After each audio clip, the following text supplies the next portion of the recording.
Hey guys what's up. तो क्या हालचाल है आप सबके। आई होप कि जैसे भी हो बहुत सही हो। तो दोस्तों आज की जो कहानी है वो एक कपल की है, शुभम और नंदिनी। और ये जो कहानी है ये शुभम के दोस्त गौरव ने हम सबके साथ शेयर करी है। और अगर आपको भी कोई कहानी मुझसे शेयर करनी है जो आप चाहते हो कि मैं अपनी पूरी ऑडियंस के साथ शेयर करूं, तो आप दिए गए हुए मेल पर आकर अपनी स्टोरी शेयर कर सकते हैं।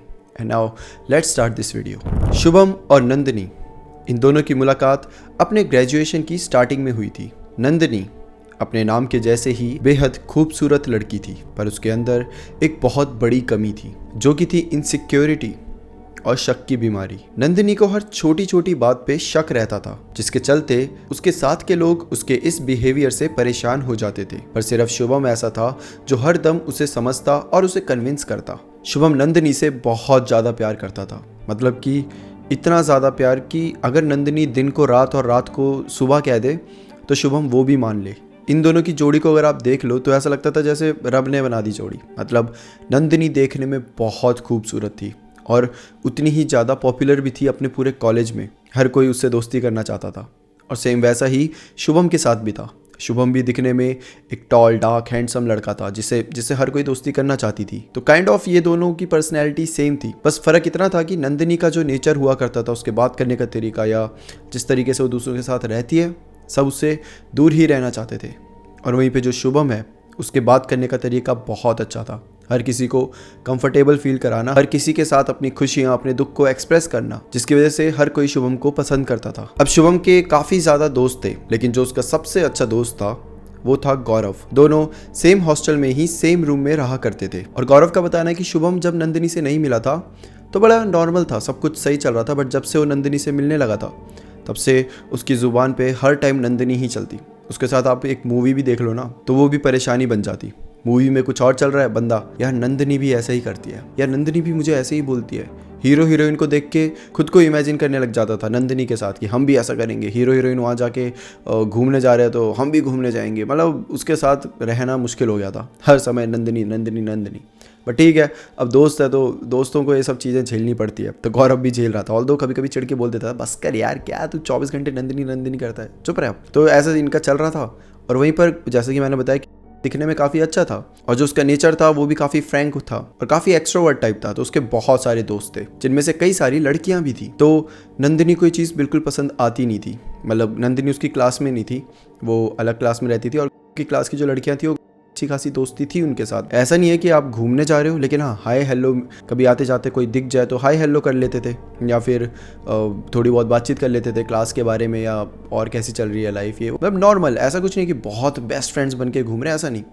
तो ऐसे ही एक बार नंदिनी और घूम रहे थे और सामने से एक लड़की आ रही थी जो कि उसकी क्लासमेट्स थी। तो हाय हेलो कर लेता है और नंदिनी इस बात से बहुत ज़्यादा चिढ़ जाती है। और ये चीज़ भी काफ़ी टाइम से देख रहा था कि यार मैं किसी भी लड़की के साथ बात कर लूँ, ये ऐसे चिढ़ जाती है, ये बात ही नहीं करती और पूरा मूड ख़राब कर देती है। और ये सब चीज़ें देखते देखते ना अभी अब थोड़ा चिढ़ने लग गया था नंदिनी से कि यार भाई क्या क्या बिहेवियर है। मैं मतलब मेरा तो कोई प्राइवेट लाइफ बची ही नहीं, मैं तो किसी से बात भी नहीं कर सकता। मैडम बोलेगी इससे बात करो तो इससे करूँ, मैडम बोलेगी इससे ब्लॉक कर दो तो इसे कर दूँ। और ये चीज़ें समझ आ रही थी कि ये गलत हो रहा है। अब ने एक चीज़ सोची कि मैं ना नंदिनी से थोड़ी सी डिस्टेंस मेंटेन कर लूँगा।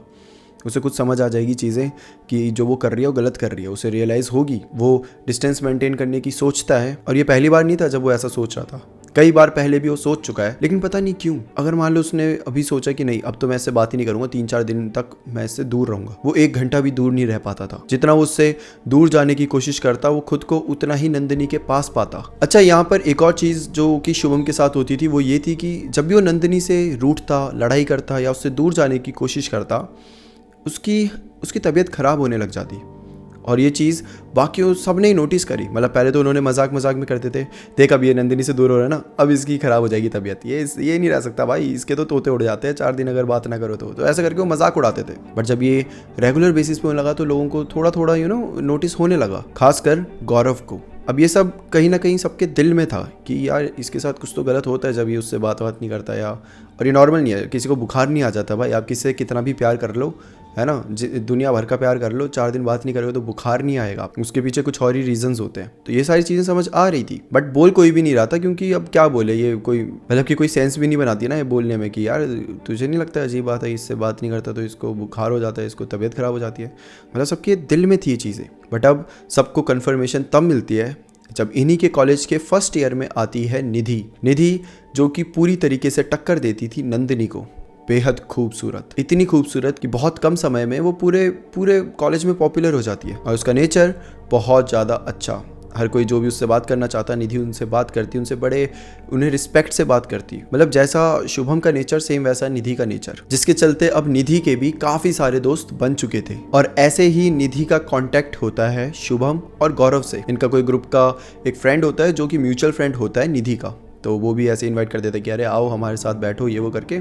तो आपस में सब बातचीत करने लग जाते हैं। अब बातें करते करते काफ़ी इंटरेस्टिंग कॉन्वर्सेशन होती है, तो हर कोई वहाँ पे इन्वॉल्व था और सबको अच्छा लग रहा था उस कॉन्वर्सेशन में। बट एक इंसान था जिसे ये चीज़ बिल्कुल अच्छी नहीं लग रही थी, जो कि थी नंदिनी।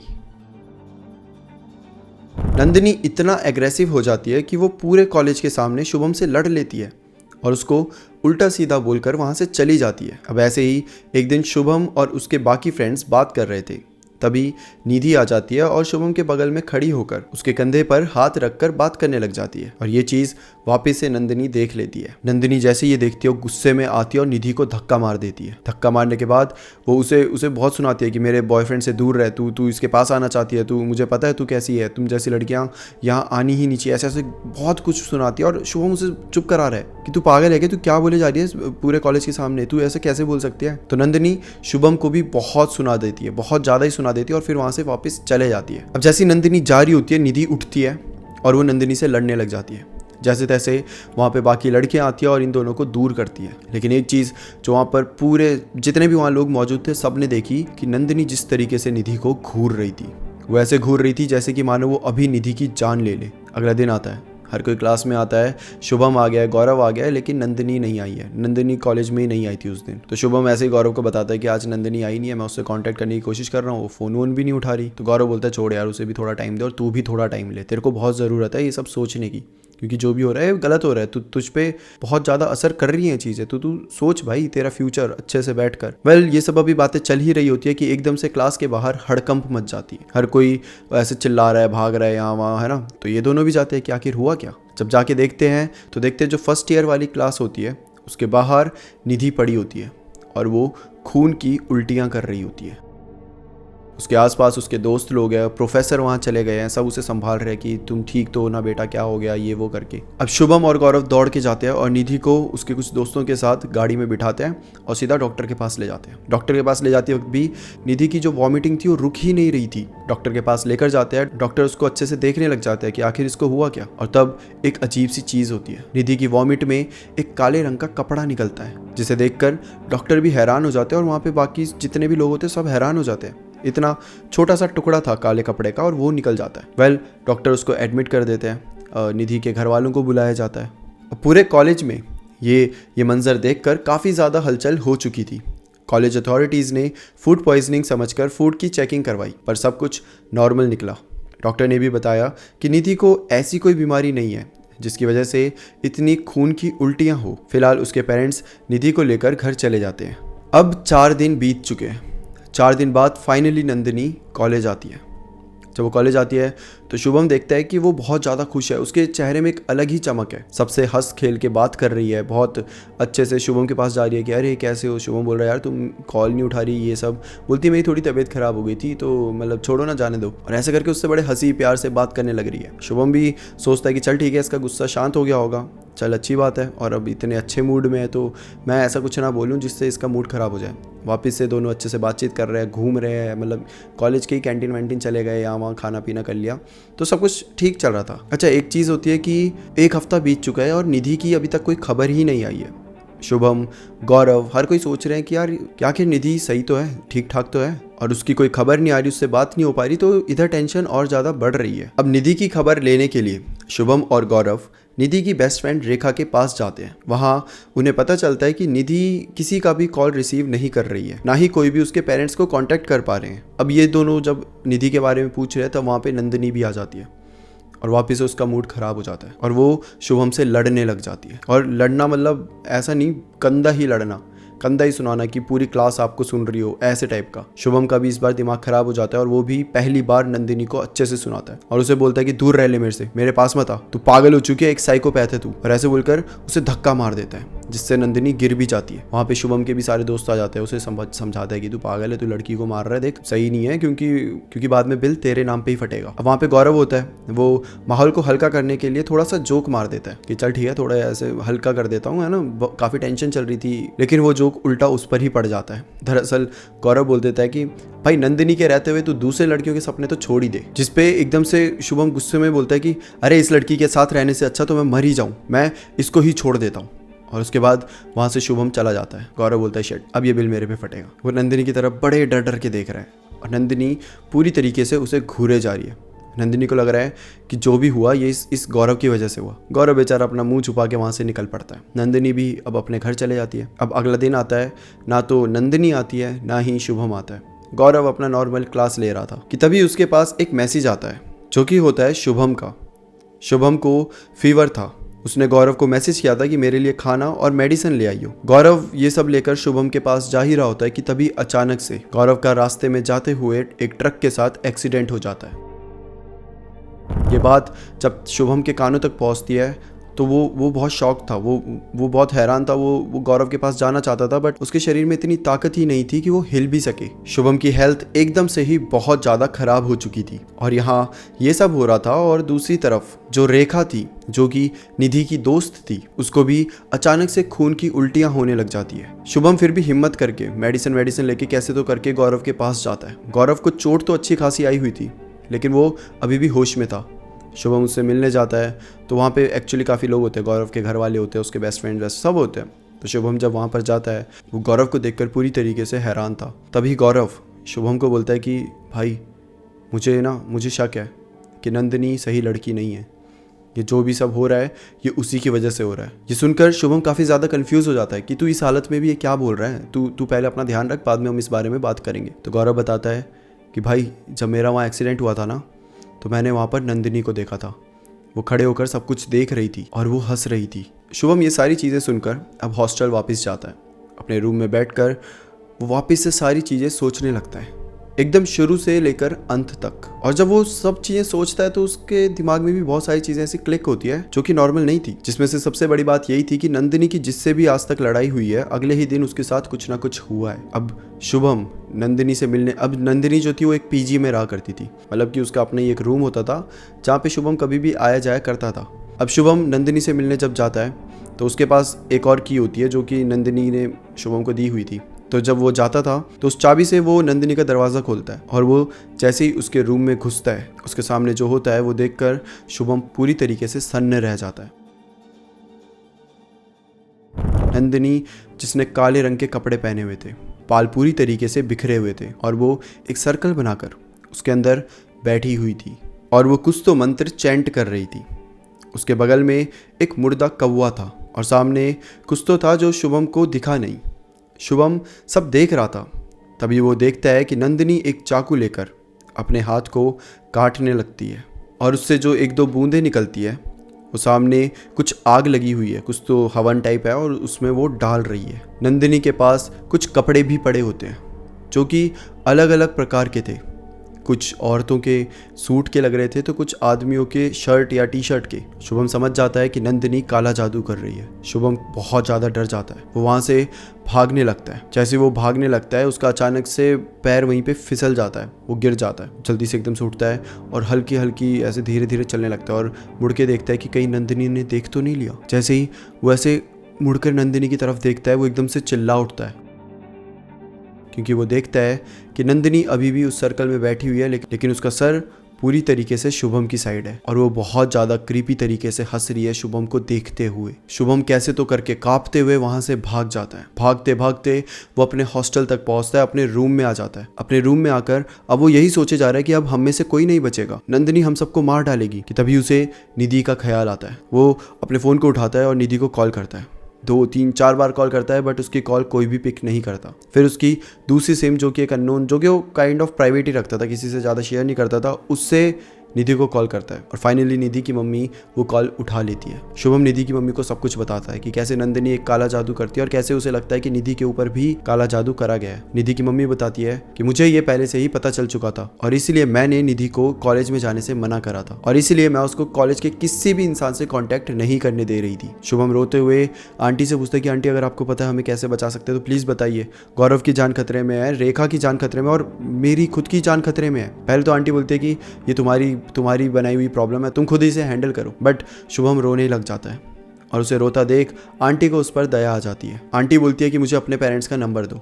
शुभम अपने घर वालों का नंबर आंटी को भेजता है। आंटी अब शुभम के घर वालों से बात करती है और उन्हें समझाती है कि निधि के ऊपर भी यही काला जादू परफॉर्म करा गया था, जिससे छुड़ाने के लिए आंटी को एक पूजा रखनी पड़ी थी और वो शुभम के घर वालों को भी यही पूजा रखने के लिए बताती है। अब पूजा के लिए शुभम और रेखा तो घर चले जाते हैं पर गौरव नहीं जा पाता क्योंकि उसका ऑपरेशन होना था और वो तो अभी एडमिट था हॉस्पिटल में, वो जा ही नहीं पाता। तो जो पंडित जी होते हैं वो सबसे पहले कहते हैं कि हमें गौरव के लिए पूजा करनी पड़ेगी क्योंकि उसकी हालत सबसे ज़्यादा बुरी है और उसकी इतनी बुरी हालत में वो इतना वीक हो चुका है कि उसकी जान कभी भी जा सकती है। जिसके बाद पंडित जी गौरव का जहाँ ऑपरेशन होता है वहाँ जाते हैं और वहाँ पर पूरा रिचुअल परफॉर्म करते हैं। जो डॉक्टर होते हैं वो भी उन्हें नहीं रोक क्योंकि वही डॉक्टर थे जिन्होंने निधि का भी इलाज करा था और उन्होंने अपनी आंखों से देखा था कि निधि के मुंह से कैसे काले रंग का कपड़े का टुकड़ा निकला था। तो कहीं ना कहीं उन्हें भी यकीन था कि ये जो भी चीज़ है ये काला जादू ही है, ये ब्लैक मैजिक ही है। तो वो भी पंडित जी को ये सारी चीज़ें करने देते हैं। जिसके बाद वो पहले तो गौरव के लिए पूजा करते हैं और उसके बाद शुभम एंड देन रेखा। सारी पूजा हो जाने के बाद जो ये तीनों बच्चे होते हैं इनके पेरेंट्स प्रिंसिपल के पास जाते हैं और उन्हें नंदिनी के बारे में बताते हैं कि कैसे नंदिनी ये काला जादू एंड ऑल करती है। जिसके बाद जो वहाँ पे प्रिंसिपल होते हैं वो नंदिनी को कॉलेज से निकाल देते हैं। यहाँ पर पूजा पूरी हो चुकी थी, हर कोई धीरे धीरे रिकवर हो रहा था। वहाँ पर नंदिनी को कॉलेज से निकाल दिया गया था। सबकी लाइफ बैक टू बेसिक हो चुकी थी, सब वापस से वही करने लगे थे जो कुछ महीने पहले करते थे। जैसे कि शुभम अब उसकी लाइफ में नंदिनी नहीं रही थी, वो गौरव के साथ ही रहता, उसके साथ ही कॉलेज जाता, वहाँ पे पढ़ाई करता, फिर अपने बाकी ग्रुप्स के साथ नॉर्मली हंसी मजाक करने लग गया था। सब कुछ नॉर्मल चल रहा था कि तभी इन सब के कानों में एक खबर आती है और ये वो खबर थी जिसने इन सब को पूरी तरीके से डरा कर रख दिया था। ये खबर थी नंदिनी की मौत की। जी हाँ, नंदिनी की मौत हो जाती है। ये खबर इन सबको कहीं ना कहीं पूरी तरीके से डरा देती है, खासकर शुभम को। एक लड़की जिसको जी जान से प्यार करता था, जिसके बारे में वो कितना कुछ अच्छा सोचता था। उसे लगता था कि नंदिनी से अच्छी तो कोई और लड़की है ही नहीं। और जब वो लड़की इस कदर चीज़ें करती हुई पाई जाए तो सामने वाला क्या ही सोचे, उसका तो माइंड ब्लॉक ही हो जाए उस समय। और उस दिन के बाद तो शुभम नंदिनी के बारे में सोचना भी नहीं चाहता था। नंदिनी उसके ख्याल में भी आती, ऐसे कभी बातचीत में निकल गई या लोगों ने पूछ लिया अरे नंदिनी कहाँ पर है, तेरी बात नहीं, ये वो करके, तो शुभम के अंदर बड़ा अजीब सा ही हो जाता। एक डर, एक घृणा, एक नफरत, सब कुछ एकदम से ये सारे इमोशंस उसके ऊपर हावी हो जाते। अब नंदिनी की मौत हो चुकी थी। शुभम को काफ़ी ज़्यादा अफसोस था, लेकिन कहीं ना कहीं पता नहीं क्यों बट उसे रिलीफ भी था। उसको बहुत डर रहता था कि यार नंदिनी फिर कुछ ना कुछ कर देगी, कहीं फिर से आ जाएगी, क्योंकि शुभम के बहुत सारे कपड़े थे जो नंदिनी के पास थे। वो उसके वहाँ पे स्टे करने जाता था पीजी में, तो उसके बहुत सारे कपड़े थे जो नंदिनी की कबट में पड़े रहते थे। तो शुभम को ये डर रहता था आज वो कभी उसका मूड करा वो फिर उठा लेगी और फिर कर देगी, मुझे नहीं पता। और एक ये डर किसी के साथ एक बार हो जाए ना तो उसके साथ ये जिंदगी भर रहता है कि यार वो कहीं कुछ कर ना दे, कहीं वापस से मुझे कुछ दिखने ना लग जाए, कहीं वापस से ये ना हो जाए, वो ना हो जाए। दुनिया भर की चीज़ें होती है। तो जब उसे पता चलता है कि नंदिनी अब रही नहीं तो उसे ये चीज़ रिलीफ मिलती है कि फाइनली अब उसके साथ कुछ नहीं होने वाला। जो भी ये चैप्टर था वो बंद हो चुका है, दी एंड हो चुका है इस चैप्टर का। तो ये थी दोस्तों शुभम की कहानी, ये थी गौरव की कहानी, ये थी निधि की कहानी और सबसे ज़्यादा खास ये थी नंदिनी की कहानी। एक ऐसी लड़की जो दिखने में जितनी ज़्यादा सुंदर थी अंदर से उतनी ही ज़्यादा बेकार। That's it for today. फिर मिलते हैं किसी और टॉपिक के साथ, तब तक के लिए। अच्छा, यहाँ पे मैं थोड़ी सी लाइफ एडवाइस भी देना चाहूँगा। तुम सारे मेरे दोस्त हो तो थोड़ी सी मैं बताना चाहता हूँ, जो कि है प्यार के ऊपर। जैसे कि हमने देखा कि शुभम कैसे नंदिनी छोटी छोटी बात में उससे चिढ़ जाती थी, उस पर बातें उसको सुनाने लग जाती थी। तो अगर आप भी किसी ऐसे इंसान से प्यार करते हो जिसका नेचर ऐसा हो, मैं ये नहीं कह रहा कि वो काला जादू करती है, आई होप नॉट, बट सहना मत। भाई ये बहुत टॉक्सिक रिलेशनशिप होता है और आपको बहुत अंदर तक वो ये चीज़ें खा जाती है। मेरा एक क्राइम चैनल भी है और मैं अक्सर आर्टिकल्स पढ़ता हूँ, तो इससे रिलेटेड बहुत आर्टिकल्स आते हैं। कपल्स प्यार करना, पहले प्यार कर लिया, उसके बाद ये चिड़चिड़ापन, उसके बाद एक दूसरे का जीना हराम करना, ये बहुत टॉक्सिक है। तो अगर आप में से कोई ऐसे रिलेशनशिप में है जहाँ पर आपको लग रहा है कि सुकून से ज़्यादा बस यहाँ पे मेरा चैन उजड़ रहा है, यहाँ पे बस मेरा दिमाग खराब हो रहा है, तो बेटर है कि आप उस रिलेशनशिप से बाहर आ जाओ। और अगर आप में से कोई ऐसा है जो नंदिनी जैसा है, जिसे हर चीज़ में इनसिक्योरिटी हो रही है, हर चीज़ में जलन हो रही है, तो या तो अपने पार्टनर पर भरोसा करना सीखो या फिर पार्टनर मत बनाओ। ये सही टाइम नहीं है पार्टनर बनाने का, क्योंकि इसमें आपका भी चैन उजड़ेगा और सामने वाले का भी, और ये दोनों के लिए बिल्कुल सही नहीं है। और ये किस हद तक आपको मेंटली हार्म करेगा ये शायद आप भी आइडिया नहीं लगा सकते। प्लीज़ इन सब चीज़ों से थोड़ा सा दूर रहो और मस्त अपनी लाइफ एंजॉय करो। That's it for today. फिर मिलते हैं किसी और टॉपिक के साथ, तब तक के लिए bye bye and take care.